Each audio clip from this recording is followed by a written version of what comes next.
Good evening, viewers. I'm HimanshuBhayani, and you're watching the digital video news bulletin of datelinegujaratnews.com. So, to what news the world woke up? I mean, we are going to be short and crisp today, probably as much as we can. The world woke up to the crisis mainly in Middle East, the warmongering clouds on the horizon, basically because of tensions between Iran, Syria, and Israel. And what's happened over there is that US forces have said that a senior Islamic state leader in Syria has been killed, and this has been from the CENTCOM, the agency which communicates on this. And equally, US Central Command says Khalid Ahmad al Jabouri was responsible for planning ISIL attacks in Europe, and he has been killed. That's the news. And equally, US carrier has been repositioned in Syria after this Middle East, after the attacks of Iranian-backed forces. The US has taken a kind of precautionary measures, and as a precaution, we did not move the carrier to be slightly closer. That's what Pentagon has said. And while from Russia and Ukraine zone, if we see, Russian authorities have arrested the suspect involved in the St. Petersburg cafe bombing. That's the news. And equally, in Finland just doubled its NATO borders because now they've entered NATO, and equally Sweden is likely, NATO has reassured that Sweden will also join the alliance, the NATO alliance, very soon. Russian spies are back in Europe. That's a kind of opinion piece which is there in the European media. And China has claimed that they are ready to jointly respond to the global challenges with India and Russia. I mean, the new out of the BRICS, that is Brazil, Russia, India, China, and South Africa. Now it's just RIC, that's Russia, India, and China. So any which ways, in South China Sea, the Malaysian territory. I mean, what has happened with yesterday? We saw that there was a news from Malaysian Prime Minister Anwar Ibrahim, who said that he's ready to talk with China about the Malaysian territories because there was a palm oil kind of supply chain pacts which have been inked between both the nations. So now the talks are on that. And what has he said? So he said that the Petronas project in South China Sea is in Malaysian territory. So there is no dispute on that. That's what he has said. And the scientists across the world are now flagging the risk of catastrophic MERS COVID-9. So it's MERS virus plus COVID-9. Hybrid leads to a call of for pan-coronavirus vaccine. Be careful, use the mask, and of course use the sanitizers wherever you go in public. I'm not using the mask because I'm alone in this room and I'm talking. So otherwise, whenever I go in public, I prefer to use a mask as well as sanitizers. So just to be careful, because we cannot afford the kind of health cost or the healthcare cost which will happen if something hits you. Any which ways, going ahead, Afghan Taliban, they have killed 6 members of Islamic State group. That's the news. And Iran and Saudi Arabia will very soon, they will jointly open a chamber of commerce. That's the news coming from the Chinese outlet. So I think China is also now kind of paddling the news for them. And there has been a report of a passenger train which has derailed in Netherlands, basically. And rescue personnel are there. They are evacuating the passengers. Several passengers are injured. One has died. And despite of the efforts of Biden administration, the Chinese balloon gathered sensitive intelligence information. That's what it is, as far as the US domain is concerned, in the World News Pack. And Trump has already reached New York with his indictment. He has even given a call to his protesters, but till now there has been no response. So that is all when we talk of the world headlines. Going ahead in the Asian subcontinent, what's happening in Asia is China says US strengthening military deployments in Philippines. China has warned the US House of Speaker equally. They said that if you meet the Taiwanese president, it won't be good. And Philippines, meanwhile, has revealed locations for 4 strategic sites for the US military pact. So, China is trying to balance a truce and with a tone of threat, in whatever is happening in the South China Sea. Reports of massive fire in Bangladesh, mainly in the cloth market, and Gurkha veterans have met UK Prime Minister PM Rishi Sunak. They are seeking a redressal of their pension issues. The next meeting between the Nepal and British government representatives will be held on April 19. That's what the newspapers say. India has rejected the attempts by China to rename the places in eastern state, reciprocating to which there is opinion piece basically which has surfaced up in South China Morning Post, which reads that India coats Southeast Asia with affordable missiles, and South China Sea rose, and Russia and Ukraine war. So China is somewhere fearing that India will take the kind of weapon market share from them. That's what China fears.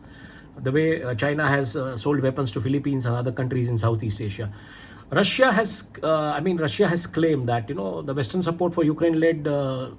Russia has claimed a Western support actually for the Ukraine-led to create for the creation of terrorist states. So they've said that the Western countries need to come. Kyiv government is trying to intimidate, destroy those who speak truth, claims the head of Russian State Duma. Russia is telling this, that they are intimidating somebody, they are destroying those who speak truth. That's what Russia is saying.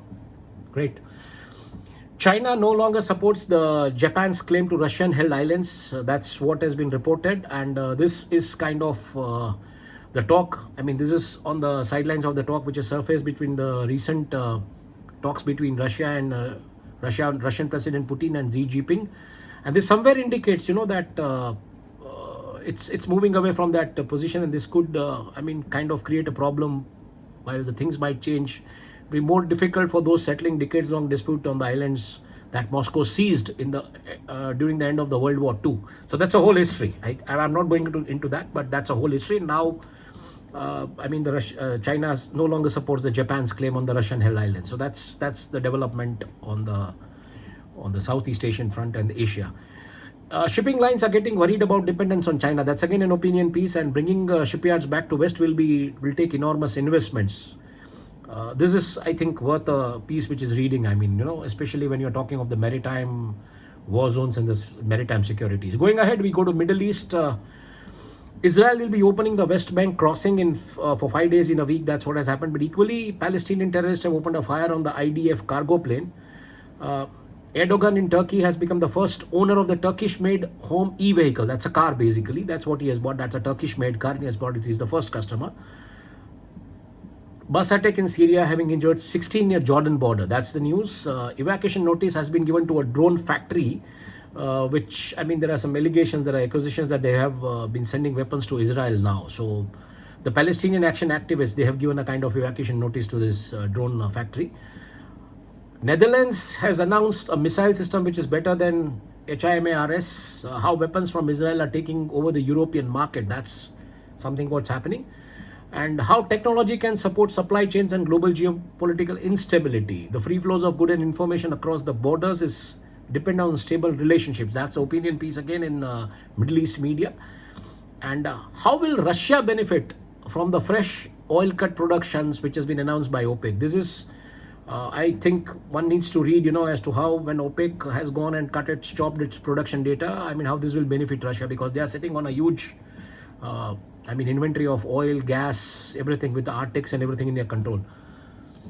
There is another opinion piece in in the Middle East media which reads that how Saudi Arabia drifted away from US into the arms of China. The way China has been brokering the Saudi and Iranian deal and all that. Going ahead in Africa, US troops are quietly fighting ISIS and Al-Qaeda in West, because there have been reports of Al-Qaeda rising its kind of might in West Africa, and the intelligence has surfaced that the US Army is quietly helping to fight ISIS and Al-Qaeda. Kenyan shilling is quite on track, and with that the Kenyan economy seems to be a little bit stable. That has given a kind of confidence to Kenya. They will very soon launch its first operational satellite, and meanwhile the Kenyan medicos, they have kind of given a warning and alert for the new strain of sexually transmitted infections. Bad news for female journalists in Africa is that female journalists are abandoning the newsroom. They are moving away out of the newsroom. They are giving away the job of journalism. Why? Because the salaries are less in Africa. So female journalists who are working in India, who have the job, be happy that you have a job and you have a good salary. Equally, journalists in Sahel are under the pressure from jihadists and authorities. That's the kind of thing which has surfaced in the report which has been published by Reporters Without Borders. It was released on Monday, that is yesterday, and this is the data which has come out that Sahel region, we have talked about this region, Niger Delta, Nigeria, Chad, all these places where it is becoming a hub of new terrorism activities. World stocks have lifted up with the data of OPEC cut supply output, but equally Nigeria is under pressure because Nigeria has underproduced OPEC's target, which was allocated for the 2 months They are down by 30.7 million barrels. They were given the quota of, they were given a target of 106.2 million, and they were able to produce just 75.5 million in January and February. So they have kind of underproduced. So this will also give a rise to the, a kind of inflation and price rise. Going ahead in eccentric Europe, what happens in Europe is that Belgian police, this is a breaking news which we are reporting. Belgian police has raided the European Party's office headquartered in Brussels. And this has been coming from the Euroactiv.com. That's a website which reports at breaking news. And they said that the Belgian policemen raided the first and the third floor of the headquarters of the party in Rue de Commerce. That's the European People's Party. And the source said, according to the information, the police seized computers related to an ongoing inquiry into alleged corruption during the 2019 EU election campaign. Alleged corruption, and on basis of that, the party office has been raided. How many parties would really sustain over here if this happens? While in another set of developments, again the same thing, Netherlands is unveiling its new strategy, which has been the part of the main news pack which we have talked about, and Dutch defense increases its firepower. While the US Secretary of State Antony Blinken attends a EU and US energy meet, Eurozone is actually fighting against the crisis. The European Central Bank is fighting against the crisis to curtail the inflation because of the oil output data cut, and this will raise the inflation. That's what it is. And in that situation, they are looking probably for the Polish shale gas. That is, the shale gas from Poland could be the answer to the Europe's energy shortage. That's the possibility. That's what they are talking about. There is currently no shale gas production happening in Poland or Europe, but Polish energy experts believe this could be started and can address the energy crisis.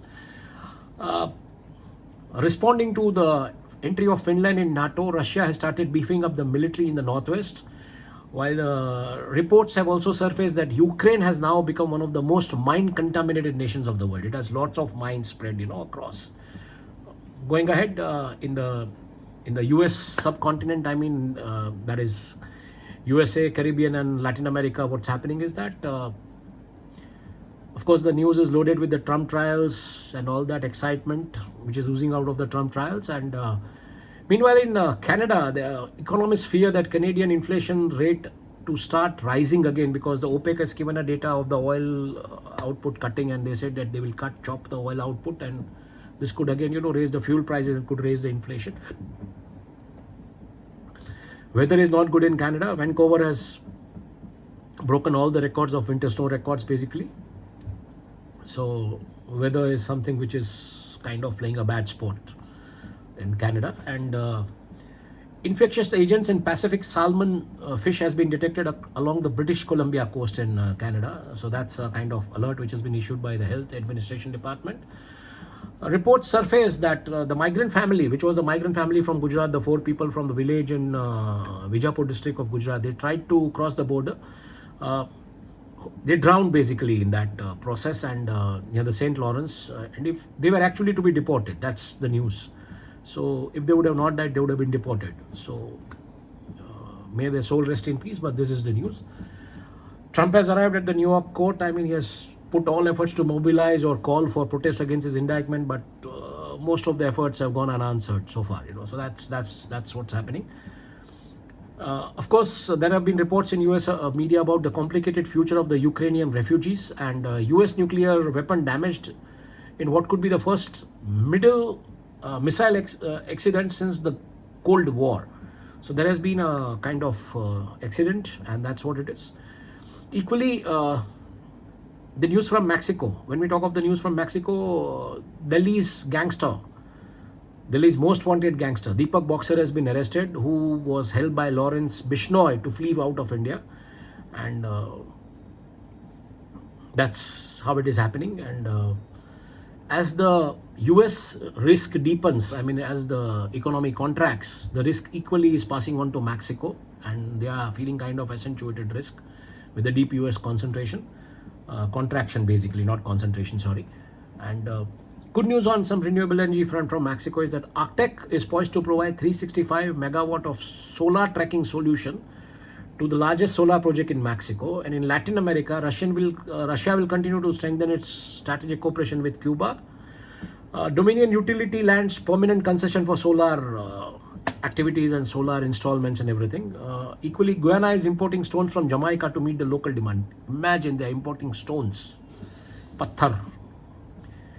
Jamaica has approved legislation which will allow the country to meet its international obligations in dealing with countering money laundering and combating the financing of terrorism. So black money basically.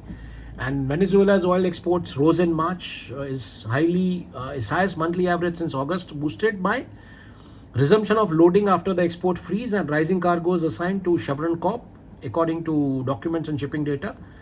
And of course, the demand of oil, the way it is across the world, with a lot of embargo and a lot of sanctions on Russia and kind of things. Equally, interesting piece comes now, is that the way currency of China and Brazil, the Chinese yuan makes Brazilian inroads, and de-dollarization reflects cracks in the US settlements. Now, with that, what has happened? They are kind of trying a trade patch where a ceremony was held on Monday, opening few new cargo air routes linking the southern Chinese metropolis Shenzhen to Sao Paulo, which is expected to stimulate e-commerce trade between the two countries. So they have their own currency, now they have e-commerce, and fearing that, what do most of the experts or the analysts feel is that China's Brazil deal could topple US dollar in the region and trigger supply chain bottlenecks. So they already tied up for that logistics thing between the two nations. Brazil has the second largest reserves of RMB, that's the Chinese currency, and now analysts fear that they could overtopple the US dollar and could, even create supply chain bottlenecks. That's what the analysts believe in financial world. In another news from Rio Times report, which says that Mexico has handed over drug trafficker El Chapo Guzman's security chief. I think today Mexico has done a great job. The Delhi police, Delhi's most wanted criminal, and now, the most wanted gangster, and now this El Chapo's Guzman's security chief, he has been handed over to US. So they gave one to India, one to US. Going ahead, when we talk of the Pacifics, Albanese government is banning TikTok on the government phones. And this comes at a time when Australia and Chinese officials are meeting together to kind of sort out the trade sanctions and everything. And TikTok has been banned. Lockheed Martin has been selected by Australia for the military SATCOM project. Defense partnership has been forged by a private player to manufacture the high energy laser system. This is another deal. So there have been two deals. One is Lockheed Martin has been selected for military SATCOM project, and another player who is QUINETIQ, that is QUINETIQ. That's a company which will be into laser manufacturing. And Ford Ranger, the Ford Rangers and Everest manufactured in 2022 have been recalled in Australia because of the problems in seat belt.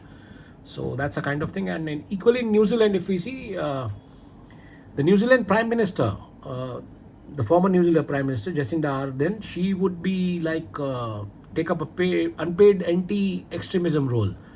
She will take up an unpaid role leading the country's efforts against violence, online extremism, the government said on Tuesday. So that's unpaid role. That's interesting. Any which ways, NASA is planning to two super pressure balloons test flights from New Zealand.